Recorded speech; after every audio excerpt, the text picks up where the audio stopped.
నల్గొండ జిల్లాలోని మహాత్మా గాంధీ విశ్వవిద్యాలయంలో తెలంగాణ తొలి ముఖ్యమంత్రి కల్వకుంట్ల చంద్రశేఖరరావును ఫోన్ ట్యాపింగ్ కేసులో సిట్ విచారణకు పిలవడాన్ని వ్యతిరేకిస్తూ బీఆర్ఎస్ ఆధ్వర్యంలో నల్ల జెండాలతో నిరసన కార్యక్రమం నిర్వహించారు. ఈ నిరసనకు బీఆర్ఎస్ రాష్ట్ర ప్రధాన కార్యదర్శి బొమ్మరుబోయిన నాగార్జున ముదిరాజ్ నాయకత్వం వహించారు.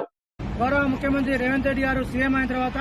రాక్షస పాలన కొనసాగిస్తూ ఈరోజు గతంలో తెలంగాణ రాష్ట్రాన్ని తీసుకొచ్చినటువంటి తొలి ముఖ్యమంత్రి కేసీఆర్ గారు ఈరోజు తన జీవితాన్ని పరంగా పెట్టి ఆనాటి ఢిల్లీ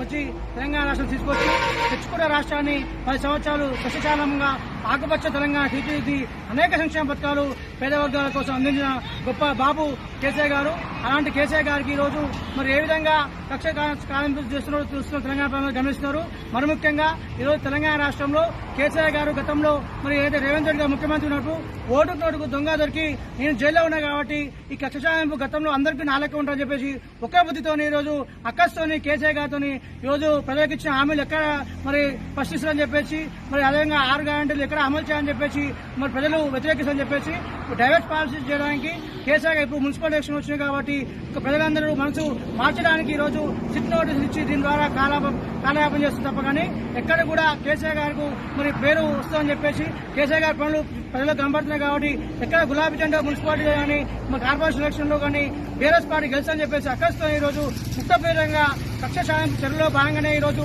సిట్ నోటీసులు ఇచ్చి మరి రోజు విచారించడం ఇలాంటి వ్యక్తులపైన మరి విచారించగా ఎన్నో కేసులు పెట్టిన తెలంగాణ తెచ్చిన కేసీఆర్ గారు ఇలాంటి కేసులకు మరి భయపడే వ్యక్తి కాదు. కలిగిన ఆదిముత్యంలాగా ఈ రోజు మరి బయటకు వస్తుంది తెలియజేస్తూ మరి బీఆర్ఎస్ ఆధ్వర్యంలో ఈ రోజు మహాత్మా గాంధీ ముందర